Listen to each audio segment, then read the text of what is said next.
Dipra study পয়েন্টে সবাইকে স্বাগত। আজকের আমরা এসএলএসটি আরেকটি প্র্যাকটিস সেট নিয়ে হাজির হয়েছি। যাই হোক, চলে যাব আমরা আমাদের প্রথম প্রশ্ন। দেখে নেব কি উদ্ভিদ ও প্রাণীর জাতিবাচক ইংরাজি নাম যা বাংলায় চালানো যেতে পারে। তাহলে সেই জায়গা থেকে আমরা যে চারটে অপশান দেখা পাচ্ছি, কোনটা হচ্ছে উত্তর? অপশান ঘ, মেলভাষী। তাহলে দেখতে পাচ্ছি কি এই যে প্রশ্নটি নেওয়া হয়েছে রাজশেখর বসুর বাংলা ভাষায় বিজ্ঞান নামক গল্প থেকে বা প্রবন্ধ থেকে আমাদের এটা নেওয়া হয়েছে, যেটা কিনা 1955 সালে বিচিত্রা গ্রন্থে প্রকাশিত হয়েছে এবং জ্ঞান ও বিজ্ঞান পত্রিকায় প্রকাশিত হয়েছিল। চলে আসবো আজকে দ্বিতীয় যে প্রশ্ন, কী হচ্ছে ইসাবের জামার পকেট কতটা ছিঁড়ে গিয়েছিল। তাহলে ইসাবের জামার পকেট কতটা ছিঁড়ে গিয়েছিল আমরা দেখতে পাচ্ছি অপশান গ, 6 ইঞ্চি পরিমাণ। তাহলে এটা কোথা থেকে সঞ্চয়ন করা হয়েছে? পান্নালাল প্যাটেল রচিত অদল বদল গল্প থেকে, যেটা কিনা বাংলায় অনুবাদ করেছে অর্ঘ্য কুসুম দত্তগুপ্ত সেরা 17 থেকে সঞ্চয়ন করা হয়েছে। চলে আসছি আজকের পরবর্তী প্রশ্ন, অর্থাৎ 3 নম্বরে কী বলছে? উনি অল্প কথায় গল্পটি বললেন। উনি কে? তাহলে উনি কে এখান দিয়ে আমাদের যে চারটে অপশান রয়েছে, চারটে অপশান দেখে তাহলে কোনটা হচ্ছে উত্তর? অপশান খ, উনি হচ্ছে পাঠান। চলে আসবো আজকের পরবর্তী প্রশ্ন, অর্থাৎ চারের দাগে কী বলছে দেখে নেব। মৃত্যুঞ্জয়ের বাড়ির অবস্থা কী রূপ? মৃত্যুঞ্জয়ের বাড়ির অবস্থা কেমন তলা? সেই জায়গা থেকে আমরা যে চারটে অপশান দেখা পাচ্ছি, কোনটা হচ্ছে উত্তর? হ্যাঁ, তোমরা সবাই যেটা মনে মনে ধরে নিয়েছো, অপশান খ, শোচনীয়। এটা নেওয়া হয়েছে কোথা থেকে? মানিক বন্দ্যোপাধ্যায় কে বাঁচায় কে বাঁচে নামক গল্প থেকে নেওয়া হয়েছে, যেটা কিনা সারদা কুমার দাস সম্পাদিত ভৈরব পত্রিকার শারদ সংখ্যায় প্রকাশিত। পরে পরিমল গোস্বামী সম্পাদিত মহামন্বন্তর গ্রন্থ থেকে সম্পাদিত হয়েছে। আসবো আজকের পরবর্তী প্রশ্ন, কি দেখে নেব। শঙ্কু তার মিরাকিউরল প্রথম কার উপর প্রয়োগ করেছিলেন? শঙ্কুর মিরাকিউরল তাহলে প্রথম কার উপর প্রয়োগ করেছিল? আমাদের যে কটা অপশান রয়েছে চারটে দেখা পাচ্ছি, তার মধ্যে কোনটা হচ্ছে উত্তর? অপশান ঘ, জয়গোপাল মিত্র উপরে প্রথম প্রয়োগ করেছিল। তাহলে আমরা দেখে নেব কি যে এটি প্রফেসর শঙ্কুর ডায়েরির অন্তর্গত স্বর্ণপর্ণী থেকে নেওয়া হয়েছে। জয়গোপাল মিত্র কে ছিল? জয়গোপাল মিত্র ছিল শঙ্কুর বাবা ত্রিপুরেশ্বর শঙ্কুর গিরিডিবাসীর একজন উকিল ছিল এবং ত্রিপুরেশ্বর শঙ্কুর একজন পেশেন্ট ছিল। জয়গোপাল মিত্রর কিসের রোগ হয়েছিল? ওনার হয়েছিল অ্যাসাইটিসের রোগ হয়েছিল, অর্থাৎ পেটে জল জমাবো উদরী রোগ বলা যেতে পারে। চলে আসবো আজকে পরবর্তী প্রশ্ন, কী বলছে সন্ডার্সের মা তাকে কি বলে ডাকতো? তাহলে সন্ডার্সের মা তাকে কি বলে ডাকতো? তাহলে দেখে নেব আমাদের যে চারটে অপশান রয়েছে, চারটের মধ্যে কোনটা হচ্ছে উত্তর? অপশান গ, জেরি বলে ডাকতো। সন্ডার্স ছিল প্রফেসর শঙ্কুর পত্র বন্ধু, যিনি কিনা নেচার পত্রিকার মধ্যে দিয়ে প্রফেসর শঙ্কু এবং সন্ডার্সের পরিচয় হয়েছিল। চলে আসবো আজকে পরবর্তী প্রশ্ন, দেখে নেব আমার বাংলা গ্রন্থের কততম প্রবন্ধ মেঘের গায়ে জেলখানা। তাহলে এখানে আমরা দেখা পাচ্ছি যে চারটে অপশান রয়েছে, যে চারটে অপশানের মধ্যে যদি আমরা দেখতে পাই যে মূল যেখানে রয়েছে 7 অথবা 8, অর্থাৎ সপ্তম কিংবা অষ্টম, তাহলে সেই জায়গা থেকে আমাদের সপ্তম নেই, তাহলে উত্তর হচ্ছে অপশান ক, অষ্টম। এই আমার বাংলা গল্পটি কবি সুভাষ মুখোপাধ্যায় লেখা এবং এটা রংমশাল পত্রিকায় পরে 1951 সালে এটা ঈগল পাবলিক থেকে বই আকারে প্রকাশিত হয়। আজকে পরবর্তী প্রশ্ন বলছে টুনুর মার যা শাস্ত্র তাতে একবেলা খেয়ে কতদিন বাঁচবে? যে চারটে অপশান বলছে, চারটে অপশান আমরা সবাই একটু খেয়াল করে দেখে নেব চারটে অপশান কী বলতে চাইছে। তারপরে উত্তরটা হচ্ছে অপশান ক, 15 থেকে 20 দিন। তাহলে এই টুনুর মা এটা নেওয়া হয়েছে কোথা থেকে? মানিক বন্দ্যোপাধ্যায়ের লেখা কে বাঁচে নামক প্রবন্ধ গল্প থেকে। চলে আসবো আজকে পরবর্তী প্রশ্ন, অর্থাৎ 9 নম্বরে কী হচ্ছে লোকটি বীরত্বে অর্জুন কোন কারকের উদাহরণ? এখানে বিরাটের তলায় আন্ডারলাইন করা হয়েছে, তাহলে এটি কোন কারকের উদাহরণ হচ্ছে দেখে নেব। অপশান ঘ, লক্ষণাত্মকরণের উদাহরণ। এই লক্ষণাত্মকরণ, লক্ষণ কথার অর্থ হচ্ছে চিহ্ন, তাহলে এখানে অর্জুন যে তার চিহ্ন হচ্ছে কি যে সে হচ্ছে একজন বীর, সেই কারণে এটা হচ্ছে লক্ষণাত্মকরণ কারকের উদাহরণ। চলে আসবো আজকের পরবর্তী প্রশ্ন, কে বাঁচে গল্পের প্রেক্ষাপট। তাহলে এখান দিয়ে যে চারটে অপশান রয়েছে কে বাঁচে প্রেক্ষাপটে নেওয়া হয়েছে, তাহলে এর উত্তরটা হচ্ছে অপশান গ, 1943-এর মনমন্তরের প্রেক্ষাপটে এটি রচনা করা হয়েছিল, রচয়িতা হচ্ছে মানিক বন্দ্যোপাধ্যায়। তারপরে চলে আসবো আজকের আমাদের পরবর্তী প্রশ্ন, কী বলছে আমি তার কান্না বুকের মধ্যে করে এনেছি। কার কান্নার কথা এখানে বলা হয়েছে। তাহলে কার কান্নার কথা এখানে বলা হয়েছে, যে আমাদের চারটি অপশান রয়েছে, চারটি অপশানের মধ্যে দেখে নেব কোনটা হচ্ছে উত্তর। অপশান খ, সুভদ্রের কথা বলা আছে। এটা রবীন্দ্রনাথ ঠাকুরের অচলায়তন নাটকের চতুর্থ অঙ্কের পঞ্চ কথাটি আচার্যের কাছে বলেছিল। তারপর চলে আসবে আজকের আমাদের পরবর্তী প্রশ্ন, শিক্ষা সার্কাস কি জাতীয় কবিতা?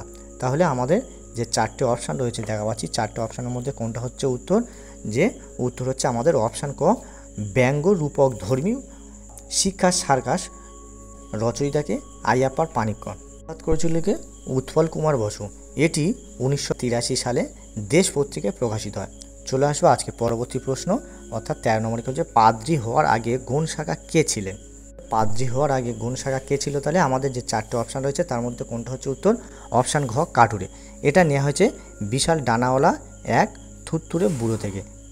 লেখক কে বলছে দেখে নেব, গাবরিয়েল গার্সিয়া মার্কেজ। যাই হোক, চলে আসবো আজকে পরবর্তী প্রশ্ন কি বলছে, নুন কবিতাটি কোন কাব্যগ্রন্থ থেকে নেওয়া হয়েছে? তাহলে সেই জায়গা থেকে আমরা দেখতে পাচ্ছি যে চারটে অপশান, এর মধ্যে কোনটা হচ্ছে উত্তর? অপশান ক হচ্ছে ভূতম ভগবান গল্প থেকে কবিতাটি নেওয়া হয়েছে। নুন কবিতাটি রচয়িতা হচ্ছে জয় গোস্বামী, যেটি কিনা দেশ পত্রিকায় প্রকাশিত হয়েছিল। চলে আসবো আজকে পরবর্তী প্রশ্ন, দ্বীপান্তরের বন্দিনী কোন কাব্যগ্রন্থের অন্তর্গত? দ্বীপান্তরের বন্দিনী, তাহলে আমরা এখানে দেখা পাচ্ছি যে চারটে অপশান রয়েছে, তার মধ্যে এটা অপশান গ, ফণীবনসা কাব্যগ্রন্থের অন্তর্গত। এই অগ্নিবীণা কাব্যগ্রন্থটি বিজলী পত্রিকায় তার নামে প্রকাশিত হয়েছিল।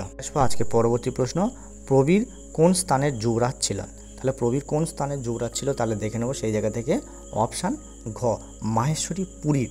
এখানে এটি নীলধ্বজের প্রতি জনা থেকে নেওয়া হয়েছে, যেটি কিনা মধুসূদন দত্ত রচিত বীরাঙ্গনা কাব্যগ্রন্থের অন্তর্গত ভিনুস দূত পত্রিকায় প্রকাশিত হয়েছিল। চলে আসবো আজকের পরবর্তী প্রশ্ন, অর্থাৎ 17 নম্বর কি বলছে দেখে নেব, অর্বাচীনেরা বলে ওঠে। অর্বাচীনেরা তাহলে কি বলে ওঠে? তাহলে আমাদের যে চারটে অপশান রয়েছে, চারটের মধ্যে কোনটা হতে চলেছে উত্তর? হ্যাঁ, তোমরা সবাই যেটা মনে মনে ধরে নিয়েছো, অপশান খ, ভূত ছাড়ার। ভূত ছাড়ার কথা। তাহলে এখানে ডাউট ক্লিনিকে দেখে নেব, রবীন্দ্রনাথের কর্তার ভূত গল্পের লিপিকা গ্রন্থ থেকে সংকলিত। চলে আসবো আজকের আমাদের পরবর্তী প্রশ্নতে, তেলেনি পোতা আবিষ্কারের সময় দুই বন্ধু কেমন ছিল? তেলেনি পোতা আবিষ্কারের সময় প্রেবন্ধবিত্তের যে দুই বন্ধু সে কেমন ছিল?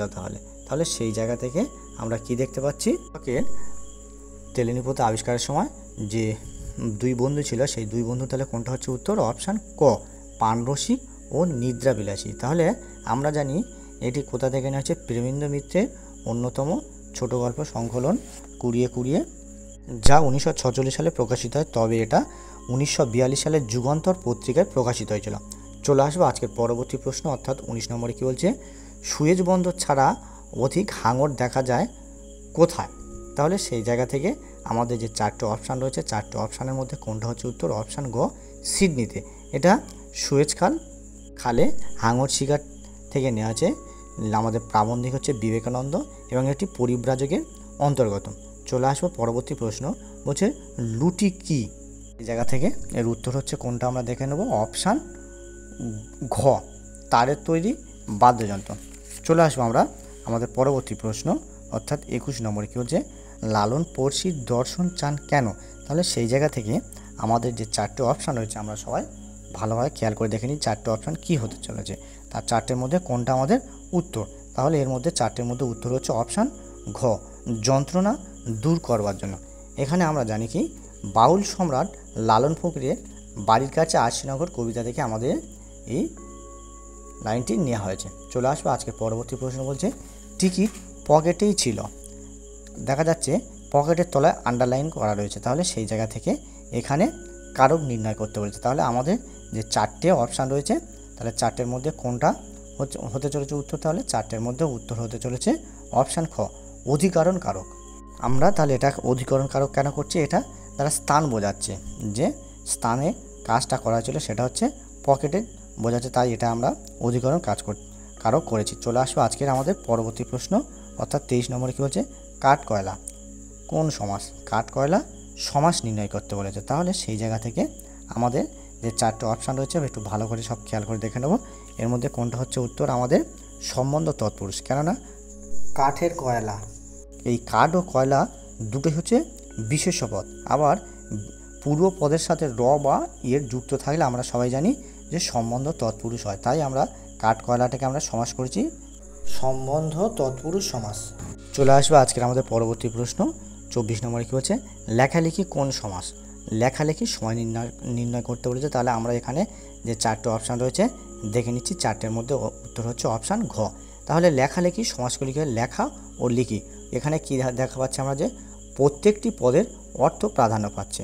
এছাড়া বলছে মাঝখানে ও বসছে, যে আমরা সবাই জানি মাঝখানে ও থাকলে সাধারণভাবে দ্বন্দ্ব সমাস হয়ে থাকে। চলে আসবো আজকে পরবর্তী প্রশ্ন কী বলছে, কিন্তু একঘেয়ে কাজ করতে ভয়ানক আপত্তি। এই একঘেয়ে কাজ এখানে বলছে এটি বাক্যটি হলো, এটা কী ধরনের বাক্য? তাহলে আমাদের এটা উত্তর প্রশ্নটা রইল সমস্ত ভিউয়ার্সদের উদ্দেশ্যে। আশা করি সমস্ত ভিউয়ার্স এই প্রশ্নের উত্তরটা দেবে। তা আমি আর এই প্রশ্নের উত্তর দিচ্ছি না, তোমরা সবাই রিপ্লাই দিলে তবেই আমি তার জবাব দেবো। যাই হোক, চলে আসবো আজকে আমাদের পরবর্তী প্রশ্ন, আমরা কলম তৈরি করতাম রোগা বাঁশের কঞ্চি কেটে। তাহলে আমরা কলম তৈরি করতাম রোগা বাঁশের কঞ্চি কেটে, কোন বাক্য মানে কোন ধরনের বাক্য? তাহলে এখান দিয়ে আমাদের যে 4টে অপশান রয়েছে 4টের মধ্যে কোনটা হচ্ছে উত্তর? অপশান ক। চলে আসবো আজকে পরবর্তী প্রশ্ন 27 নম্বর কি হচ্ছে, কর্তা বা উদ্দেশ্যের সঙ্গে দ্বারা দিয়া কর্তৃক যুক্ত হলে কোন বাচ্য হয়? তাহলে কি হচ্ছে, কর্তা বা উদ্দেশ্যের সঙ্গে দ্বারা দিয়া কর্তৃক হলে কোন বাচ্য হচ্ছে? তাহলে নিয়ে গেলে কর্মের প্রাধান্য পাবে এবং সাথে সাথে কর্তার পরে এগুলো যুক্ত করতে হয়। চলে আসবো আজকে পরবর্তী প্রশ্ন অর্থাৎ 28 নম্বরে কী বলছে দেখে নেব, লেখককে নেশাগ্রস্ত করে। কর্মবাচ্যে নিয়ে যেতে বলেছে, লেখককে নেশাগ্রস্ত করে। তাহলে সেই জায়গা থেকে আমাদের যে 4টে অপশান রয়েছে 4টের মধ্যে কোনটা হচ্ছে উত্তর? যে অপশান খ, লেখক নেশাগ্রস্ত হন। চলে আসবো আজকে পরবর্তী প্রশ্ন কী বলছে, পালকের কলম আড়াআড়ি ভোঁতা হয়ে যান, কোন বাচ্য? তাহলে সেই জায়গা থেকে আমরা দেখে নেব কোনটা হচ্ছে উত্তর? অপশান ক, কর্মকর্তৃবাচ্য। চলে আসবো আজকে শেষ প্রশ্ন অর্থাৎ 30 নম্বর প্রশ্ন কী বলছে, তাদের চেষ্টা অধিকতর সফল হয়েছে, এটা হচ্ছে কোন বাচ্যের উদাহরণ? তাহলে সেই জায়গা থেকে আমরা কি দেখতে পাচ্ছি, এটা ভাব বাচ্যের উদাহরণ। তাহলে আজকের আমাদের যে 30টি প্রশ্ন ছিল, 30টি প্রশ্ন এই পর্যন্ত। আশা করি সমস্ত ভিউয়ার্সরা এই যে মক টেস্ট দিলে, মক টেস্টে কে কেমন রেজাল্ট করলে অবশ্যই কমেন্ট করে জানাবে।